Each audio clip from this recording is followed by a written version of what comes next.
Mesdames, Messieurs téléspectateurs, bienvenue à la suite de ce journal et dont voici les grands titres. Des agriculteurs des 6 collines de la commune Muhuta en province Rumongue sont dans la désolation suite à l'invasion de leurs champs par les escargots. Et le Conseil des ministres tenu ce mercredi a recommandé le recours aux enseignants spécialistes et retraités pour combler le déficit en enseignants. C'est après l'inspection effectuée sur les 3 universités du Burundi par la communauté est-africaine, attribuant à l'université du Burundi 58% seulement. Voilà pour le sommaire.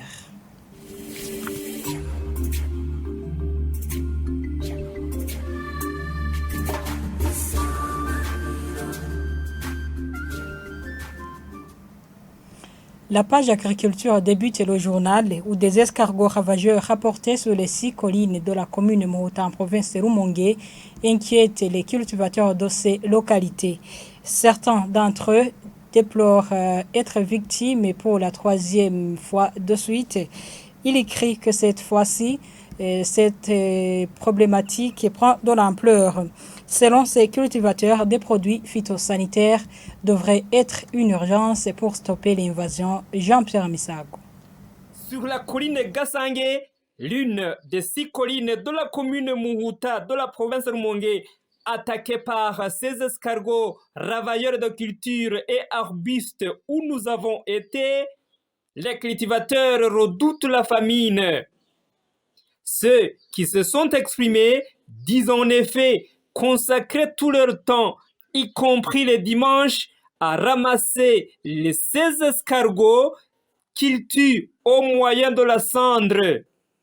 Le plus inquiétant pour eux est que ces escargots résistent désormais à la cendre habituellement utilisée dans les luttes.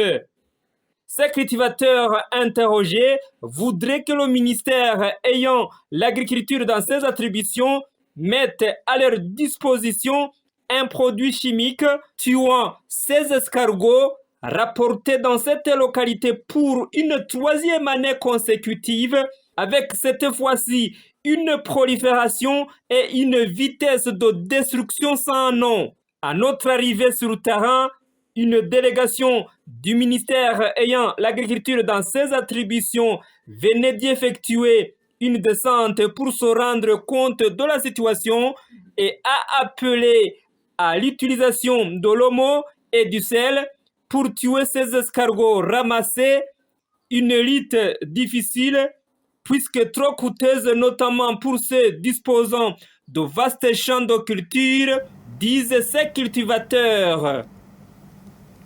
Et en page éducation, l'université du Burundi, la faculté de médecine, a eu 58% lors de l'inspection des 3 universités du Burundi effectuée par la communauté est-africaine. Cela ressort du Conseil des ministres tenu ce mercredi. Le secrétaire général de l'État et porte-parole précise que les infrastructures, équipements et équipements font partie des domaines d'évaluation. Prosper Naouguamiye annonce que le recours aux enseignants spécialistes et retraités a été une des recommandations pour faire face au manque des enseignants. Suivez. La 3e inspection conjointe des facultés de médecine et des hôpitaux universitaires de la République du Burundi a été réalisée par une équipe conjointe d'experts techniques des conseils nationaux de l'Ordre des médecins des États partenaires de l'EAC du 2 au 3 novembre 2022. L'exercice d'inspection vise à établir la conformité des universités aux normes et directives régissant les écoles de médecine et médecine dentaire dans la communauté de l'Afrique de l'Est, en vue d'améliorer les services et de promouvoir l'harmonisation de l'enseignement et de la formation universitaire dans la région. De plus, l'inspection visait à vérifier l'état de mise en exécution des recommandations de la 2e inspection conjointe. Les inspecteurs ont utilisé un outil d'évaluation préétabli et signé conjointement par les États membres de l'EAC et qui comprend notamment les principaux domaines d'évaluation ci-après: la gouvernance et la gestion, les programmes académiques, les infrastructures et équipements, les ressources humaines, la vie estudiantine, le suivi et l'évaluation des programmes et la recherche et l'innovation. Les critères d'appréciation sont les suivants. Une note inférieure à 50% signifie qu'il n'y a pas conformité aux normes et la recommandation est la fermeture de la faculté. Une note située entre 50% et 80% signifie qu'il y a conformité partielle aux normes et la recommandation est une réinspection dans 3 à 6 mois. Une note située entre 80% et 100% signifie qu'il y a conformité aux normes minimales et la recommandation est de poursuivre l'amélioration et le maintien des normes. Comme résultat, aux 3 universités du Burundi inspectées, l'Université Espoir d'Afrique a obtenu 62,5%, l'Université du Burundi a obtenu 58%, l'Université d'Ongozi a obtenu 50,5%. Ces universités ont particulièrement respecté les normes et directives régionales pour l'inspection et la reconnaissance des facultés de médecine et des hôpitaux universitaires dans les États partenaires de l'EAC. Elles seront réévaluées dans 6 mois aux frais de ces universités. Au cours de l'analyse de la note, le Conseil des ministres a formulé les observations et recommandations suivantes. Élaborer un état des lieux de l'exécution des recommandations de la Commission ainsi qu'un plan de leur mise en œuvre en commençant par les plus faciles. Inventorier les outils d'évaluation utilisés par la Commission, notamment les textes et mettre à jour ceux qui doivent l'être. Identifier toutes les structures disposantes de laboratoires et autres équipements utiles pour le pays pour les mettre à contribution en cas de besoin. En plus de la faculté de médecine à doter de laboratoires, procéder de même pour les autres facultés qui en ont besoin pour se conformer aux normes exigées. Élaborer des plans pour des laboratoires modernes pour qu'à la prochaine inspection, il y ait eu au moins un début d'exécution. Faire recours aux enseignants spécialisés retraités pour combler le déficit en enseignants. Activer la diplomatie pour avoir des enseignants coopérants. Chercher des enseignants dans le cadre régional, en l'occurrence la communauté est-africaine, comme solution à la carence des enseignants. Rendre le centre hospitalo-universitaire de Kamenge un hôpital réellement universitaire par la révision des textes qui le régissent. Identifier les personnes répondant au profil exigé pour qu'elles dirigent les départements à la faculté de médecine. Plaider auprès du Royaume d'Arabie Saoudite pour qu'elle mette en œuvre la promesse de la réhabilitation du centre hospitalo-universitaire de Kamenge. Chercher plus de bourses à l'étranger dans les domaines clés pour le pays, étudier des stratégies pour faire entrer les Burundais qui font des études à l'étranger et qui ont tendance à y rester.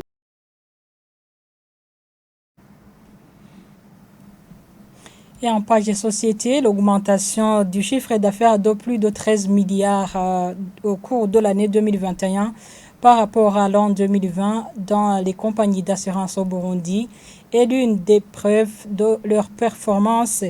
Conviction du secrétaire général de l'Agence de régulation et de contrôle d'assurance ARCA. C'était lors de la présentation des réalisations de l'an 2021 ce vendredi. Joseph Obutore rassure que le secteur des assurances contribue à la création de l'emploi. Suivez. D'abord, vous aurez constaté que la famille des assureurs s'est élargie. Que ce soit côté assurance non-vie, que ce soit côté assurance vie, il y a eu de nouveaux venus. Ça veut dire que le secteur est socio-économiquement attractif. Il y a de nouvelles compagnies qui sont nées côté assurance non-vie, il y a de nouvelles compagnies qui sont nées côté assurance vie. Le chiffre d'affaires a augmenté par rapport à 2020 de plus de 13 milliards. Ça dit ce que ça dit. Alors, le taux de pénétration, le Burundi vient de frôler la barre de 1%. On est à 1,01% et on a montré qu'il y a même certains pays de la sous-région qui sont un peu derrière nous.